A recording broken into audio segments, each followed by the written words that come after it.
Hello Year 3, welcome to your last ever recorded literacy lesson. We're so proud of how hard you've worked and how well you've adapted to doing remote learning. You've made it, this is it, the end. We're all back at school on Monday and I know your teachers cannot wait to see you all. This lesson is for Friday the 5th of March 2021. Please write the date in your literacy book along with today's learning objective, which is to describe. You can pause the video if you would like a little bit more time to do this. This week for SPAG we've been learning about prepositions. Could you explain to a family member when you need to use prepositions? Remember there are three main types. Could you give them an example of each type? Pause the video while you do this and press play to look at the examples that I came up with. Let's have a look. Prepositions are, of course, words or phrases that can be used to describe a place, for example, next to, on or under, a time, for example, at 2 o'clock or on Saturday, or a cause. Because of or due to are examples which show something has caused something else. For example, we could not go to school due to coronavirus. Are you ready to show off what you've learnt this week? It's quiz time. As usual, you have three options. You can choose to do the mild challenge, the spicy challenge, or the hot challenge. Choose which level challenge you want to do now. Here is the mild challenge. There are 3 sentences. And I want you to find the prepositions in each of the sentence. The first one, the scissors were left next to the pencil case. Find the preposition and write it in your literacy book. Hamid and Salma wrote in their books. Find the preposition and write it in your book. And finally, I needed an umbrella because of the rain. What is the preposition in that sentence? Pause the video if you need more time to complete the mild challenge. For today's spicy challenge, you need to add a preposition to the following sentences. The girl held her arms, something her head. Write the sentence including the preposition that you would like to add. For the next one, Mom goes to an exercise class and you can see a clock next to it. So this one needs a time preposition. And finally, it was indoor break, blank the rain. Fill in the blank. If you're doing the spicy challenge, pause the video now to give you more time to read through your challenge and press play when you're ready for the answers. Finally, for the hot challenge, you're going to be preposition police. You need to read through the text and find as many prepositions as you can. I want you to write all the prepositions that you can find in your literacy book. Then I want you to think about, could you change any of the prepositions and it still makes sense? For example, Sally waited beside the road. Beside is the preposition. Could you change it to anything else? Sally waited next to the road. It would still make sense. If you're doing the hot challenge, pause the video now while you try to find the prepositions and press play when you're ready to look at the answers. Okay, blue pens at the ready. I would like you to tick or correct your answers for whatever challenge you chose to do. For mild, the first preposition was next to. The next one was in. And the final preposition was because of. Tick or correct now. Again, you can pause this video if you need more time to do this. For spicy, the first preposition you could have added was above, or any synonym for above. Second one, Mum goes to an exercise class at 5 o'clock. You can see on the clock. And finally, it was indoor break, and then you could have chose any clause preposition that makes sense. For example, because of, due to, or as a result of. And finally, for the hot challenge, there were lots of prepositions in this paragraph. Hopefully you should have found for, along, beside, across, through, over, toward, in, through again, underneath, from, next to him, after, on, and beneath. If you manage to change the preposition, leave this for your teachers to look at. Yesterday you chose where you were going to set your own adventure story, and you drew a picture of this. Today we're going to be writing a setting description. A setting description describes where and when the story takes place, and usually tells the reader how it looks and feels so that they can imagine it in their minds. But how do we write really great setting descriptions? Let's watch a video to find out. How to create a setting. The setting of a story tells us where and when it is taking place. Let's choose a setting. It can be absolutely anywhere. Ah, excellent. A boat drifting aimlessly out at sea. Use your words to paint a picture for your readers. Give lots of detail along with plenty of adjectives. So, what sort of ship should young Jane here be on? It could be an old ship, and our story could be set in the past. And where is the boat? The barnacle-covered leaky galleon drifted across the shark-infested waters towards a rocky, desolate-looking island. That sounds like a great setting. She looks a bit nervous, doesn't she? Well, so would you be if you were her. Look at that large storm cloud. No, wait.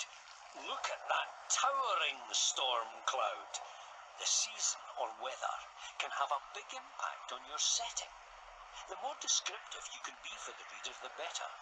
You can use metaphors, comparing two things which aren't alike but have something in common.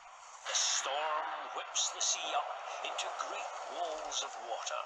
You can also use similes, comparing things using like and as. The waves throw the ship around like a wild animal toying with its prey. Use all of your senses to describe your setting, as this helps bring it to life for your reader. After the storm, the sea was calm. You can see it stretched out towards the horizon like blue velvet. What can you hear? Seagulls calling on the sea breeze. Maybe you can smell something. The salt-crusted sails. And I can almost taste that rotten-looking fish stew, haddock, with a tangy cat vomit aftertaste. Being on a ship means that young Jane is trapped by this fearsome pirate and can't escape her horrible food. Good authors choose their setting with care and select a setting that is perfect for the story they want to tell. Would your story be as exciting if it wasn't on a pirate ship in the middle of the ocean? Would Jane be as scared of the pirate if she was on a fancy cruise ship? No, I don't think so. But that setting could work for an entirely different story. Look out for that iceberg! Oops. Fantastic! So we found lots of different language features that we could include in our own setting description there. Using great adjectives, using similes or metaphors, describing the weather, and using our senses. What can you see, hear, smell, taste and feel? I want you to look at your picture from yesterday. Imagine you're looking down a telescope at it. It's the only thing you can see. How would you describe it? What is there? What colours have you used? Can you use some powerful adjectives to describe the scene? You are going to use this picture and your vocabulary to create a setting description. Here is my picture, and this is the setting description that I wrote. One sunny Saturday morning, Tony and Grandpa found themselves on a submarine. They could see a beautiful tropical island in the middle of the dazzling turquoise ocean. On the golden sandy beach, palm trees swayed gently in the sea breeze. Tropical fruit fell from the trees. Tony could almost taste the fresh, sweet flavour.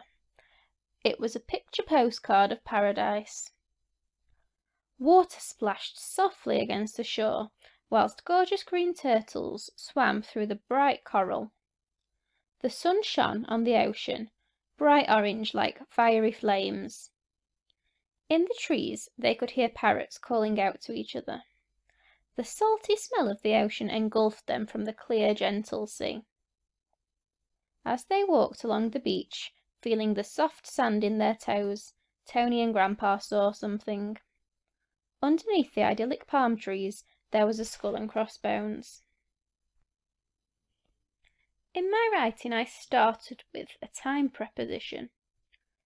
I said one sunny Saturday morning. Sunny also describes the weather. I've described what Tony and Grandpa can see, using adjectives such as the dazzling turquoise ocean or the golden sandy beach. I've said they could hear parrots. They could almost taste the sweet, fresh flavour of tropical fruit. They could smell the salty smell of the ocean and feel soft sand in their toes. So in this description, I've used all of my 5 senses, and I've described the time and the weather. In your pack you will find a checklist that looks like this. While you are writing your setting description, I want you to be thinking, am I doing this? Am I describing what can be seen? Am I describing what can be heard? Am I describing what can be felt? A time of day? The weather? And am I using powerful adjectives to describe the atmosphere or the mood? I've chosen bright and pleasant adjectives, such as dazzling or golden, to describe the tropical island because it is quite a beautiful idyllic scene.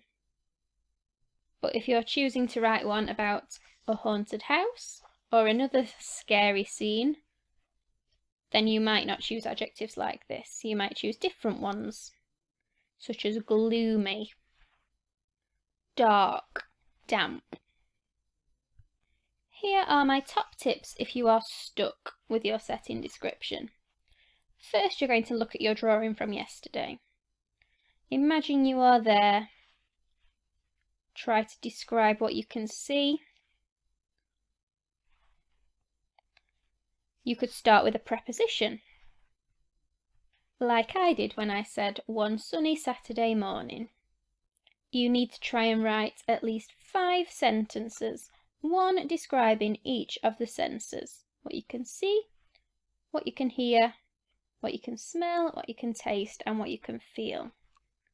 And finally, look at your checklist and use it.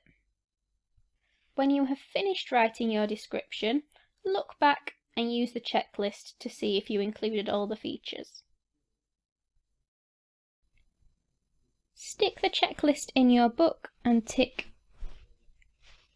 if you included these features. finally, your choose a challenge for today. The mild challenge is to use all the senses in your setting description. I know taste is quite hard, but have a try at writing a sentence in your description that describes what you could possibly taste. The spicy challenge is to include a simile in your description. Remember, a simile is something that compares two different things using words like or as. For example, tropical flowers smelling as sweet as strawberries is a simile. And finally, the hot challenge is to write 2 short setting descriptions. You've already written one, and now I want you to change the genre. For example, I wrote my setting description on a tropical island. It was sunny, golden sands, palm trees swaying gently in the breeze. For my second setting description, I might change it to a different genre, such as a scary story. How does this differ from your original setting description? Use the rest of your literacy time to write your fantastic descriptions. When I'm reading them, I want to be able to imagine that I'm there. Well done everyone for completing your remote learning. I know myself and Miss Dyson can't wait to see you back at school on Monday morning. I'm sure you'll all be ready to learn and excited to tell everyone what you've been doing over the past 2 months. They can't wait to see you all bright and early on Monday morning. Bye!